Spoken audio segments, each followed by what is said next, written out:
You're going to the facility, whether you want to or not." He stood by the dining room window, arms crossed, as if waiting for me to break down in tears or drop to my knees and plead. But I didn't do a thing. I didn't move or say a word. I just watched him. I wondered silently if this was truly the son I had raised, the same one I nursed with broken, tender breasts, the one who slept clinging to my robe when he had nightmares. How does blood turn so cold? I didn't answer, not because I lacked the words, but because if I opened my mouth, my very soul would spill out. He scoffed, annoyed by my silence, and said he couldn't keep supporting me, that I was complicating his life, that his wife was tired, that this wasn't a life for anyone, as if I were a burden, an overdue bill, an old box cluttering up the living room. He told me all of it without raising his voice, with that calm that hurts worse than a scream. I could only think, what did I do to deserve this? But neither he nor anyone else has any idea what a mother keeps quiet. I walked to the kitchen as if nothing were wrong. I boiled water and brewed some coffee. My hands were shaking, not from fear, but from the immense strength it took not to cry. I sat at the table and slowly took a sip from my mug. I heard his voice from the next room, talking on the phone with someone. He said the assisted living facility had an opening, that he would take care of everything, that it would be resolved in 2 days. 2 days. That's how little I'm worth, that all it takes is 2 days to get rid of me. I clenched the rim of the mug. I remembered the years, all of them.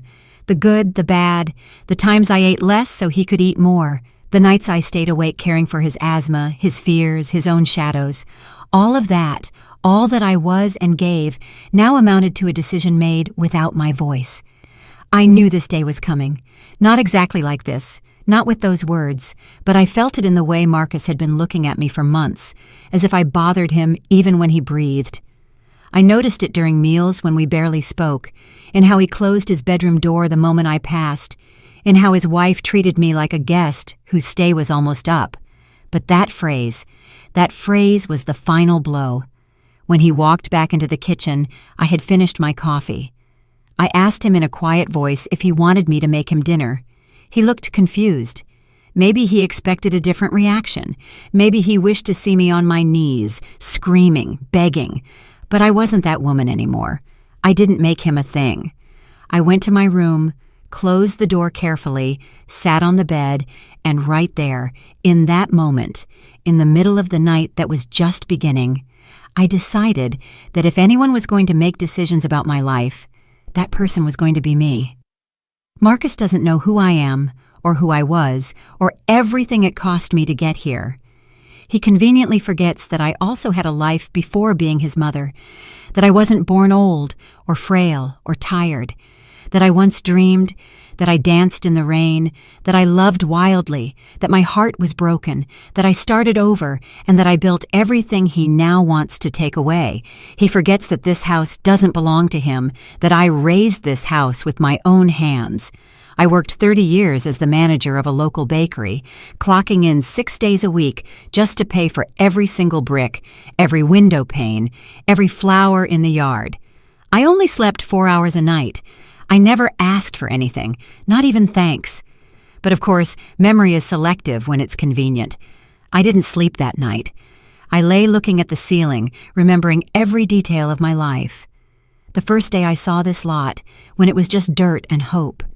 The day I brought newborn Marcus home, wrapped in a yellow blanket.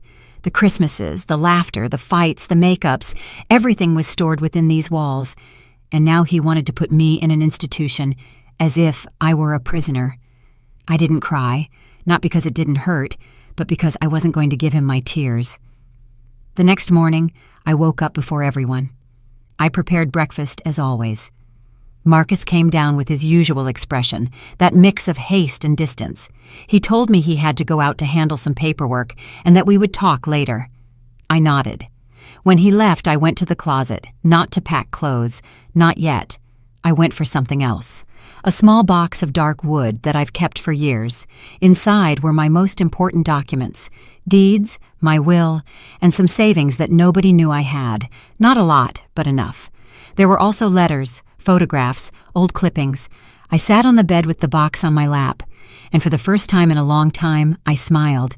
He thinks I'm weak. He thinks he can decide for me, but he has no idea everything I've endured and what I'm capable of. I closed the box again. I put it back. I had to act calmly, intelligently. It wasn't time to show my hand yet, but the game had started, and this time, the one moving the pieces would be me. That night, I pretended to be tired. I went to bed early. From my room, I listened to Marcus talking to his wife. They were saying the place was nice, that it had a garden, that it was well kept, as if they were describing a resort hotel, as if a mother were a thing you put on a shelf. I pulled the blanket up to my neck, not to protect myself from the cold, but from their contempt. The idea of leaving no longer hurt. What hurt was that they believed they could decide it without me, but they would soon understand. The next week was going to change everything, and this time I would have the final word. I remember the exact day Marcus was born. It was as if the sky knew something important was about to happen. The doctor told me he took a deep breath from the very first second, as if demanding the whole world with that first cry. And I, foolish me, thought that meant strength. That meant life. I never imagined it was also a warning. From the time he was small, Marcus was a demanding child. One of those who doesn't cry from hunger, but from a whim, who isn't satisfied with what he's given, but wants what isn't his. But I, with that blind love of a first-time mother, went out of my way to please him. I worked extra hours running my alterations business to buy him the designer sneakers all the neighborhood kids wanted. I went into debt to pay for a spot at the private academy, believing that would keep him far from bad habits and poor influences. I swallowed my tears and my sleepless nights just to see him get ahead. When his father, my husband Robert, passed away, Marcus was just 15 years old. It was a hard blow for both of us, but what hurt me most wasn't the grief.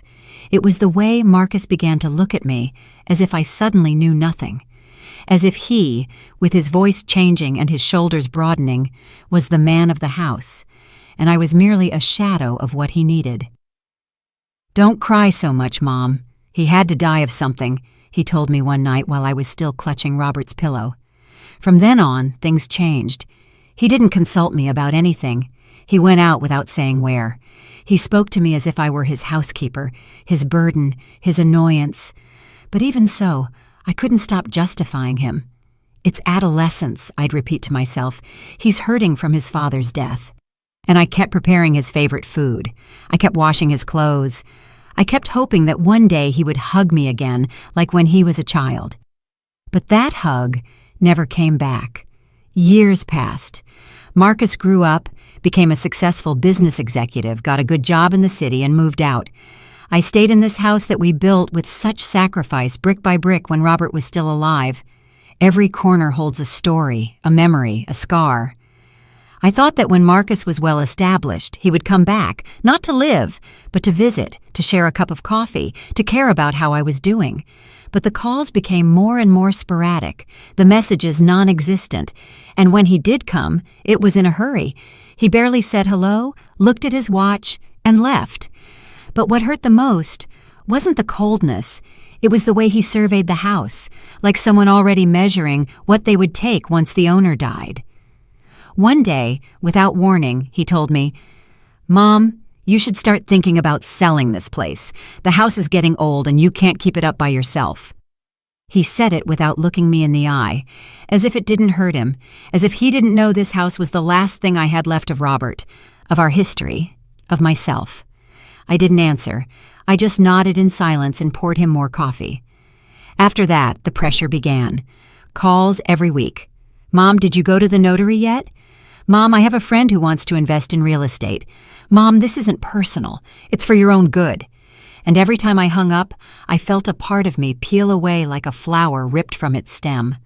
I clung to my routine, my plants, my sewing, my walks in the neighborhood.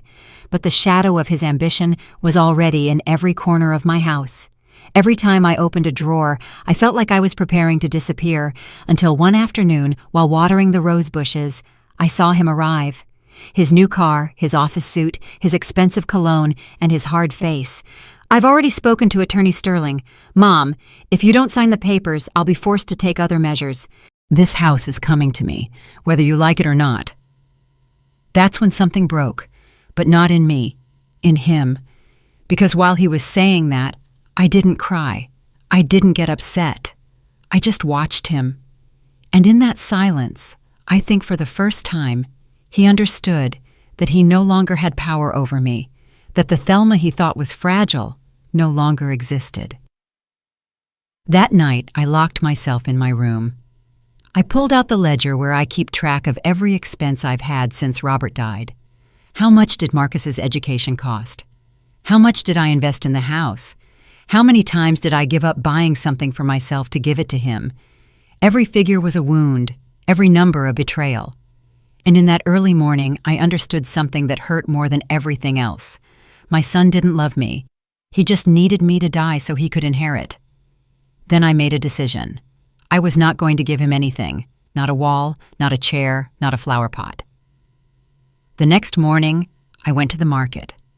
I walked the streets as always, but with new eyes, as if every step was part of a secret plan that was only just beginning to be born. I saw Ms. Evelyn Reed, the retired notary public. I greeted her and asked, "Are you still doing estate work?"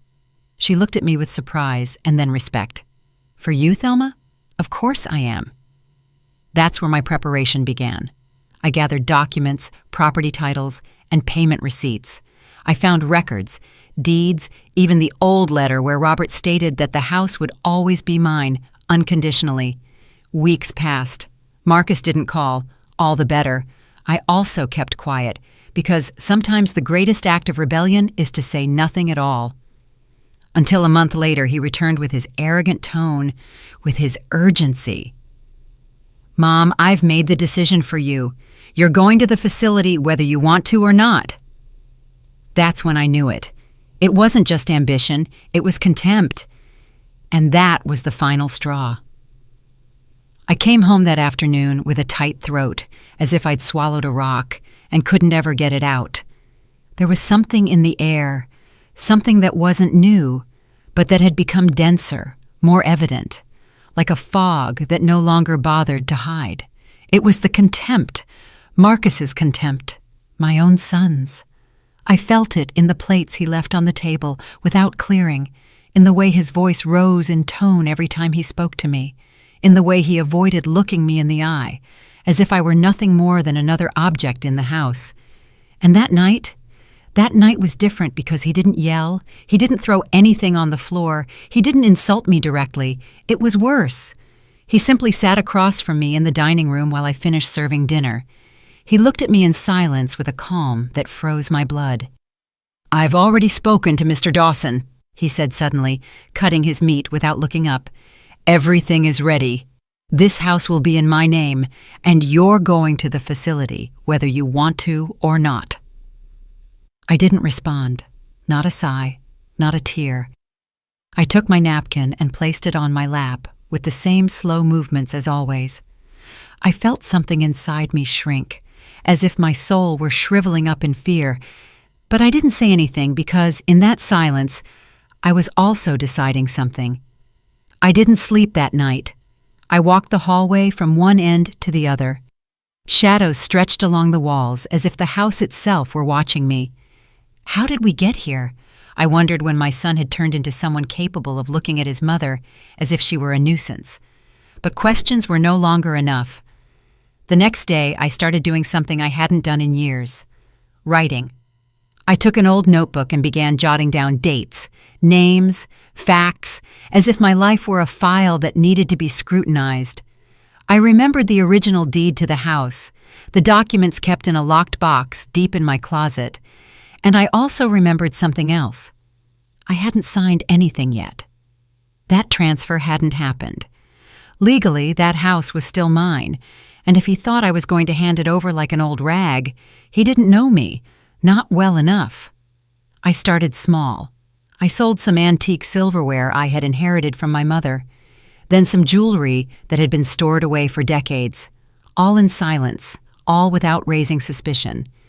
Marcus thought I was still the submissive woman who washed his clothes and served his breakfast without complaint. But no, not anymore. The day before his next visit with the attorney, I heard him talking on the patio phone. He didn't know I was behind the curtain listening. "Yeah, it's all set. The old lady doesn't say anything. She just cooks and walks around like a ghost. No problem. We'll sign in a week and I can start the renovations. I'm gonna gut that whole kitchen." I didn't cry. But that phrase, the old lady, that's what he called me. Not Mom, not my mother, not the woman who gave me life, just the old lady. And right there, in that exact instant, I knew there was no more time to waste. I had to protect the little bit of me that was left, the part he wasn't going to destroy. I got up early the next day and went to the bank. I opened a new account under a different name. I took precautions I'd never taken before. I changed passwords, saved copies of documents in different places, and reread the house deed line by line as if it were a tragic novel. And right there, in that rereading, I found a detail I'd forgotten, a clause that allowed me to annul any change if I proved coercion or abuse. I guarded that page as if it were gold. The humiliations continued. Marcus never tired. Every day, he had a new way of making me feel small. Sometimes he simply ignored me. Other times, he'd come in with grocery bags and drop them forcefully onto the table as if I were his employee. Not a word, just orders, just cutting stairs. One night, when the tension was so thick you could almost chew it, I made his favorite meal, smothered pork chops and rice, just like when he was a boy. I thought, with my lingering naivety, that by tasting it, he would remember something, some happy moment, some laughter, some hug from the days when he was still a child, with small hands seeking refuge in my skirt.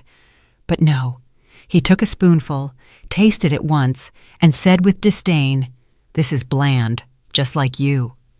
I froze, not because of the phrase, but because in his tone, there wasn't even anger anymore. It was total, absolute indifference, as if I no longer existed. And that's when I decided I couldn't keep going through this alone. I thought of someone, the only person who always spoke to me with kindness when we ran into each other at the market, even though it had been years since we sat down to talk. Serena Hayes, the neighbor down the street, the one who took care of her sick mother until her last breath, the one who offered me help more than once when she saw me carrying bags alone. We weren't intimate, but there was a light in her that made me feel that there was still something good left in this world. I went to find her. I walked to her house with my heart in my throat, and when she opened the door, with her hair pulled back and her apron covered in flour, I simply said, "I need to talk, and I don't know who else to turn to." She let me in without asking anything. I sat in her kitchen, which smelled of freshly baked bread, and I let everything out, every word, every invisible blow, every night of silence, every gesture of contempt. Serena listened without interrupting. She didn't offer cheap comfort. She just took my hand when I finished and said something that still echoes in my memory. "You're not alone, and you don't have to give your life to someone who doesn't value it." That day, something shifted in me. I returned home a different person. I no longer walked with my back hunched or my shoulders slumped. I felt as if, for the first time in a long time, I had a plan. A real one, my own. And Marcus noticed it. He looked at me with narrowed eyes, as if he suspected something, but he didn't say anything. He just frowned and went back to checking his phone. I, on the other hand, smiled, because I knew his time was running out and mine was just beginning. Serena kept her word. She didn't just listen that first time. She began visiting me frequently, quietly, as if she knew that any whisper in this house could turn into dynamite. She brought me homemade bread. Sometimes she just sat with me on the patio watching the leaves fall, and little by little she became a constant presence, a companionship that didn't require many words. Her way of just being there was a relief amidst so much shadow. One afternoon, while we were preparing some strong black coffee together, she looked at me with those tranquil eyes and said something that startled me. "Thelma, if you decide to leave, I'll help you go anywhere. You don't need to tell me when, just tell me you're going to do it." I didn't answer immediately. I just watched the steam rise from the pot as if it held my thoughts, but inside, something was igniting. For the first time, I felt like I could not only escape, but that I could start over. That night, in my room, I opened the drawer where I kept my important papers. I pulled out the deed to the house and looked at it for a long time. There was my name in black ink. Thelma Price. It was mine. Everything was still in order. I hadn't yielded anything. Not yet. And I wouldn't. I began gathering everything I would need to disappear. Documents, some money that I took out slowly without raising suspicion, my birth certificate, bank books, an old gold chain that belonged to my grandmother. I hid everything in an empty cookie tin that I kept under a false bottom in the dresser. No one would know. In the meantime, I played the part. I kept setting the table as usual, cooking without enthusiasm, but without mistakes. Marcus seemed distracted, more preoccupied with his calls, with his investment plans, with the renovations he was already imagining for a house that wasn't yet his. But I began to notice a disturbing detail. He was checking up on me. Sometimes he would come into my room without warning, with the excuse of looking for a pen or asking if I had seen his keys. He would stay a few seconds longer than necessary, as if inspecting something. His eyes swept over the drawers, the shelves. He was looking for evidence. He didn't know what exactly, but I felt watched. That's why I was more careful. I started memorizing the places where I kept my things, taking photos with my old phone in case someone moved them. Everything had to be measured, every gesture, every word. It was then that Serena offered me a possibility I hadn't considered. My cousin lives near Asheville, North Carolina. She has a small, quiet place. She doesn't ask too many questions. Could you start there? I remained silent. The name resonated in my mind like a distant echo. Asheville. It wasn't the place. It was the promise. A new atmosphere. A new Thelma. And how would I get there? I asked softly. I'll drive you, she said without hesitation. That's when we decided that the departure had to be precise, fast, with no margin for error. The plan began to take shape. One Friday morning, while Marcus was at his weekly meeting with Attorney Sterling, I would slip out the back door with a single suitcase and meet Serena on the corner. She would have everything prepared, the car, the route, the silence. I committed to a single goal, to leave everything in order before I left, that he would find the house intact, clean, like an empty inheritance, just the furniture and the walls, nothing else, because I had already started selling the valuable objects little by little. Not the big ones, not the obvious ones, but the ones he would never notice until he needed them. I sold the porcelain dinnerware set my mother left me, a collection of heirloom black folk art, an oil painting that had hung in the hallway for 20 years. Each sale was a small goodbye, a piece of history I let go of with a mix of sadness and liberation. I kept the money in envelopes tucked inside a double lining in my purse. If all went well, I would have enough to live for a while without depending on anyone, without asking for anything. But the days passed and Marcus started acting more nervous. One afternoon he said to me, "Have you been to the bank lately?" I denied it without changing my expression. Why? I don't know. I feel like something strange is happening. I want to make sure you're not signing anything without telling me. The irony was brutal. He, who was planning to snatch the house from me, was worried about me doing something strange. I don't have anything to sign, Marcus. You know I don't handle those things anymore. I lied. His gaze pierced me, but he didn't press it. And then, 2 days before my planned exit, something unexpected happened, a minor accident. I was putting the last papers back in my hidden box when a receipt fell to the floor. Marcus walked in at that very moment and saw it before I could pick it up. He grabbed it. It was for the sale of an antique figure. It didn't have my name, but it had a delivery address. "What is this?" he asked. "It's from a long time ago. I found it in a box." "It's nothing," I replied, my heart pounding in my throat. He watched me for seconds that felt like eternity. Then he put the paper on the table and left without saying another word. But he didn't sleep at home that night. Serena called me as soon as she found out. "We're moving it up. We can't risk it." And so it was. The day before the planned departure, I packed my things, a single suitcase. I left a letter on the dining room table under a vase. It wasn't a fond farewell. It was a declaration.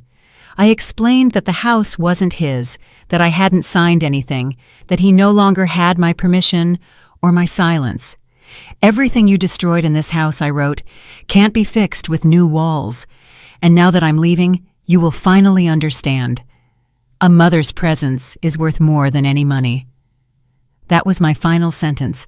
I didn't sign with love. I just put my name, Thelma Price. When Serena came for me, I didn't cry. I closed the door firmly. I didn't look back. The sky was covered with thick clouds, but I felt something like the sun on my skin. Freedom. We drove away in her car without music. The road was long, but for the first time in years, I didn't care where I was going. I only knew that I wouldn't be returning and that the monster I raised would have to learn to live without me. The car moved slowly along the back road, flanked by tall trees swaying with the gentle wind. Serena kept both hands steady on the steering wheel, and I gazed out the window as if life were passing by for the first time. The house was behind me. Marcus was behind me. And behind me was that broken version of myself that had endured too much. Neither of us spoke. Sometimes silence doesn't need to be filled. Mine was crowded with images, with phrases I never said, with cries I choked down for years. Serena's, I believe, was the silence of someone who understood the weight of what was being left behind. But as we drove toward the horizon, in that house I left intact like an empty shell, Marcus was returning to his golden prison. He parked his car in the driveway without noticing anything strange. He walked in talking on the phone with that sharp voice he used to close deals that were never what he said. He crossed the living room without seeing the vase or the letter underneath. He poured himself a glass of water, kicked his shoes into a corner, and slumped into the armchair. It was then that something hit him. The silence, a different kind of silence, not the usual one, not a mother quiet out of habit. It was another, heavier, deeper one, a void, an echo. He got up and walked through the house. He called my name 2, 3 times, nothing. He went upstairs and found the bedroom empty. Not messy, not ransacked, just empty, as if the soul had departed. He came down slowly, and passing the table, he finally saw the letter. He read it standing up, with his brow furrowed, at first not understanding, then with rage, then with disbelief, and finally with that look men have when they never thought something would abandon them. He tore the paper up, threw it on the floor, and kicked the vase, which shattered against the wall. "You have no right!" he screamed at nothing, at a woman who was no longer there to hear him. He checked the closet, opened the drawers, and discovered that things were missing: jewelry, papers, the folders with the house deed, the envelopes with money, everything. For the first time in his adult life, he felt fear.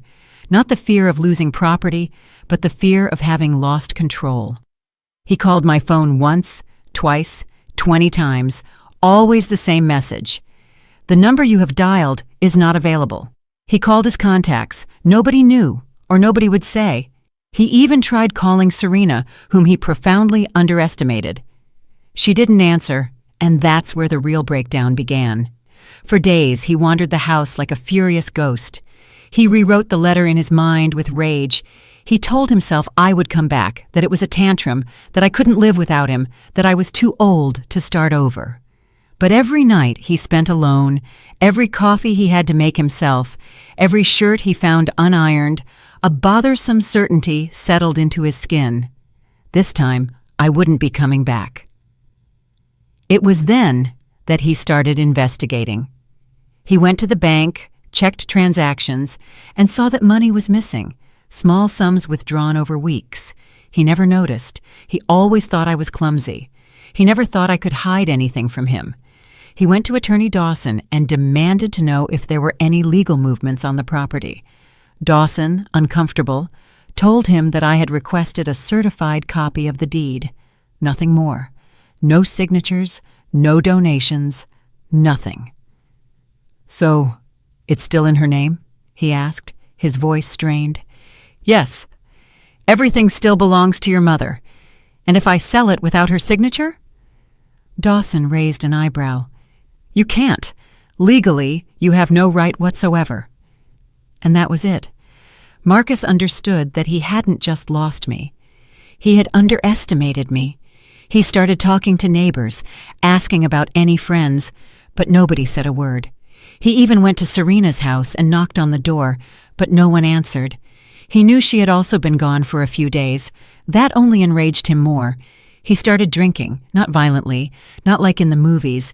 He did it in silence, sitting in front of the television, which was tuned to channels he wasn't watching. Bottles emptied without a sound, food without flavor, days without purpose. And in that abyss, he began to look at the house with different eyes. At first it was his trophy, his early inheritance. But now it was a prison with walls that reminded him that he didn't know how to wash clothes or cook or sleep without someone turning down the volume of the television. One morning, he woke up and found the living room covered in dust. He realized the refrigerator was empty, there was no coffee left, the bathroom smelled stale, and then he burst into tears. Not a childish cry, not a noisy one. It was a low, almost shameful cry, a whimper between clenched teeth, because for the first time he felt what he never imagined feeling, abandonment. And that was the real revenge, not the papers, not the money, not the letter, but the absence, mine. That mother who was always there, even when he didn't deserve company, the one who endured contempt disguised as jokes, orders disguised as advice, coldness disguised as care. I hadn't abandoned the house. I had abandoned the weight. I had let go of my executioner, and that disarmed him inside, because no matter how much he screamed, how angry he got, how much he sought revenge, he couldn't force me to come back. And every night, as he locked up with the lights off and the television talking to itself, he understood a little more the final sentence of my letter: a mother's presence is worth more than any money. And that presence was no longer his.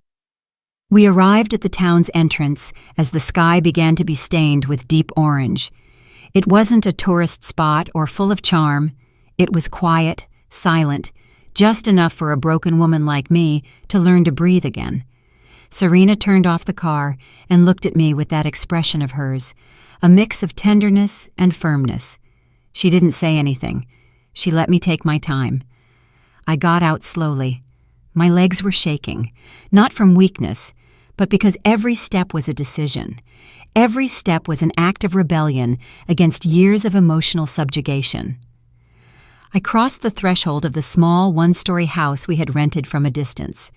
It had no luxuries, but it had no ghosts either. That's what I needed. The air inside smelled of old wood and recent cleaning. The windows were open, letting in the murmur of the wind.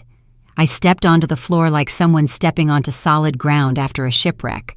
I sat in the single dining room chair and let out a low, unexpected, almost hysterical laugh. Serena poured me a glass of water. She sat across from me. "You're here," she said, as if it were an Olympic achievement. And it was. "Yes," I replied. "I'm here." I didn't sleep that night, not because I was uncomfortable, but because my body didn't know what to do with so much silence. There were no footsteps in the hallway, no passive-aggressive messages, no judgmental stares, just the night and me. And that was my first free night of insomnia. The following days were clumsy. Learning to live without fear takes time. The first few times I went to the market, I walked around looking at everyone as if they were danger in disguise. It was hard to smile, not because I didn't want to, but because I had forgotten how to do it from the inside out. Serena was patient. She accompanied me, gave me space. Sometimes she cooked for me without asking. Other times, she simply read in silence while I stared at the wall, not knowing what to think. And little by little, the house began to smell like coffee in the morning. The plants she brought from the nursery started to bloom. A neighbor, Martha, knocked on the door one day to offer freshly baked bread. I smiled awkwardly, not knowing if that was dangerous or not. But Serena gently squeezed my arm. She reminded me that I had climbed out of the well. One afternoon, while watering the pots on the patio, I realized I was humming a song. I didn't remember which one, but it was mine. My mind sang it without permission, and right there, I knew something inside me was starting to come back. It wasn't happiness yet, it was presence. For the first time, I felt present in my own life. But there were also dark moments. Nightmares in which Marcus yelled at me, memories of plates shattered on the floor, of entire days without him speaking to me because he couldn't find his keys. The time he told me, "You're a burden, Mom. If it weren't for me, you'd be living on the street." Those phrases don't go away easily. They get under your skin like invisible needles. And yet, every time I woke up from one of those nightmares, Serena was there, sometimes with a cup of tea, other times with silence. She never asked me to get over anything. She just allowed me to be broken without it being a problem. One afternoon, I decided to walk alone to the town's lookout point. It was early. The sun was just peeking out, and the air had that scent of wet earth that always made me feel alive. I climbed without haste, step by step. I felt every muscle, every breath, as if my body were rebuilding itself. From the top, I saw the world with different eyes. Thelma Price was no longer the woman who asked permission to exist. Now, she was someone who had chosen to disappear from where she wasn't loved. I didn't regret it. I thought about selling the house, using that money to travel, to live peacefully with Serena, to give myself the years he never let me have. And I would do it because it was mine, because for the first time, everything I had, my body, my decisions, my affections, was also mine. And at that instant, the wind blew hard, as if life itself were whispering to me. "You are exactly where you need to be." It wasn't revenge, it wasn't punishment, it was emotional justice. Marcus would learn, if he wanted to, that a mother isn't eternal, that you can't stomp on a heart and expect it to keep beating for you. I no longer beat for him, I beat for me. Marcus didn't know when he began to feel that the house no longer belonged to him. At first he pretended it was temporary. He told himself I was overreacting, that I needed time to calm down, that I would come back as soon as I got over my foolishness. But as the days passed and I didn't return, the silence began to multiply in the corners. It was no longer simply an absence. It was a sentence. The kitchen woke up cold. There was no smell of coffee. No one opened the windows. Dust began to settle like a guest who knew he wouldn't be expelled.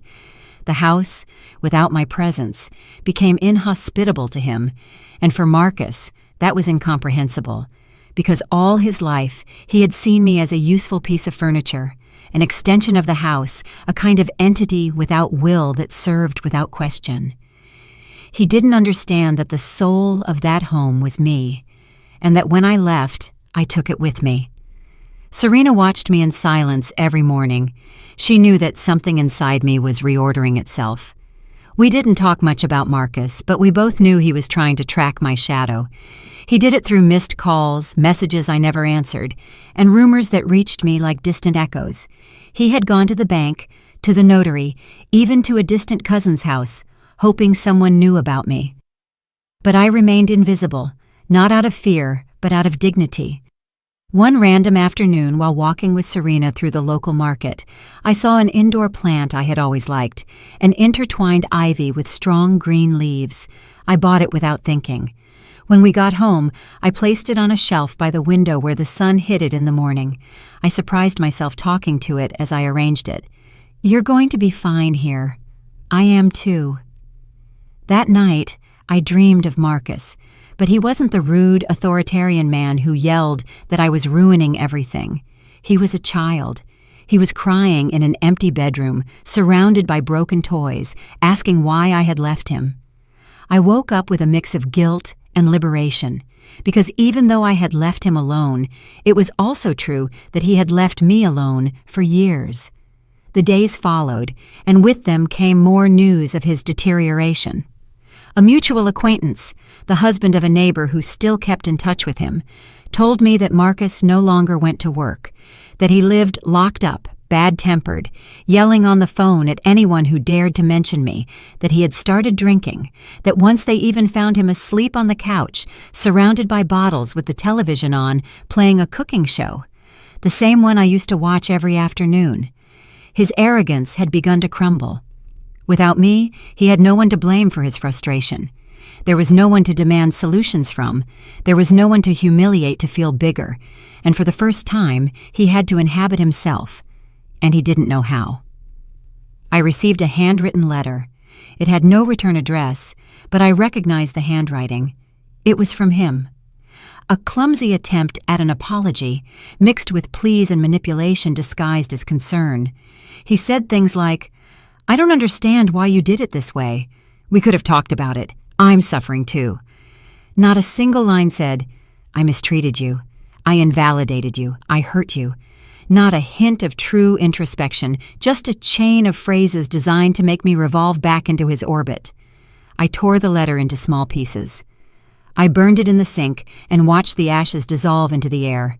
It was the first time in years that I felt true relief. I didn't need his approval or his forgiveness. He had no power over me, not even with his words. Meanwhile, the sale of the house was progressing. The real estate agent, a kind man in his 50s, asked me several times if I was sure that it was a valuable property, that I could rent it out, that I could come back someday. But every time I thought about it, a single image came to mind. Me, hunched in a corner, listening to Marcus yell as he broke plates and said that nobody lived for free. That house was no longer a home. It was a wound with a roof. I decided to sell it. I made the decision without ceremony. I simply signed the papers and asked for all the money to be transferred to a new account with no access by anyone but me. Serena accompanied me to the bank. She didn't say anything, but she held my hand while we waited. That simple gesture gave me more strength than 1,000 speeches. With that money, I didn't plan to buy another house. I didn't need possessions. I planned to live, to visit the places I always dreamed of and never could. Maybe Italy, maybe Oaxaca. I wanted to learn to dance, to swim without fear. I wanted to laugh without asking permission, but above all, I wanted Marcus to know that I had sold everything, that nothing was left, that the house he thought he would inherit now belonged to another family, that every tile, every door, every piece of furniture was no longer his because he never cared for them, because he believed that deserving was enough. They told me that when he found out, he went crazy, that he went to the house to try to stop everything, but it was already empty. The new owners had painted the walls, thrown out the old furniture. There was no trace of my life left there. And he, standing in the middle of the yard, shouted my name like an angry child whose toy had been taken away. He called my phone, but I had already changed my number. He wrote emails that were never delivered. He searched for me as one searches for a ghost, because that's what I was to him now. A phantom who had left, taking the very air with her. One evening, Serena prepared a special dinner for me. There were shrimp and grits, homemade bread, and a sweet wine. We toasted to what was lost, to what I would never carry again, to what I had finally released. That night, as I listened to her talk about her plans to open a small embroidery workshop, I thought that perhaps not everything broken had to hurt. Some cracks were paths to the light. Marcus would keep searching for me, not because he loved me, but because he didn't know how to live without someone to dominate. And I was no longer willing to be that for anyone. I had never felt the air so light as I did that morning in Savannah, Georgia. I woke up without a start, without that pressure in my chest that had accompanied me for years. For the first time in a long time, I didn't hear voices demanding things from me. I didn't feel heavy footsteps in the hallway. I wasn't afraid to open my eyes. I opened the window and let the sun brush my face. It was soft, almost warm, like a new caress. I took a deep breath. I sat on the edge of the bed and finally knew that a new life had begun, my own. Serena had already left for the market early. She left me a note written in blue ink on the table. "Today I'm bringing buttermilk biscuits and good coffee, I promise." I smiled. Not because of the biscuits or the coffee. I smiled because someone thought of me with kindness, and after a lifetime of silence and orders, that is worth more than any treasure. The days passed slowly, as they must when one is healing. I learned to walk slowly, to stop in front of trees, to look at the sky without having to worry about the clock. Serena taught me to swim again, not in the sea, but in life. She let me nap, put on music from her youth. We cooked together, and sometimes we cried too, but with that kind of cry that cleanses, not the kind that drowns. Not everything was easy. I discovered broken parts of me I didn't know existed. Sometimes I found myself staring at a wall in silence, remembering things that hurt, like old thorns that never healed. Other times, I woke up with Marcus's name on my lips, not knowing if it was rage, sadness, or habit. Because that's how it is. The heart isn't unprogrammed overnight. But I was no longer afraid of those memories. I had gained something stronger than fear, the certainty that I had chosen myself. Finally, one day, as we walked along the riverfront park, Serena asked me if I missed the house. I thought about it for a long time. I missed the woman I was there, the one who endured, the one who crawled to give everything. But not the house itself, no. I sold it without looking back because I understood that bricks aren't worth more than peace. And it was true. I didn't regret it. I had been liberated. Marcus called me one more time. I didn't answer. He left a voicemail. His tone was cold, but disguised as courtesy. "Mother, we should talk. There are things that aren't clear." I didn't respond. Because yes, everything was clear, perfectly clear. He wanted to know how much money I had left. He wanted to make sure he wasn't completely left out of the will.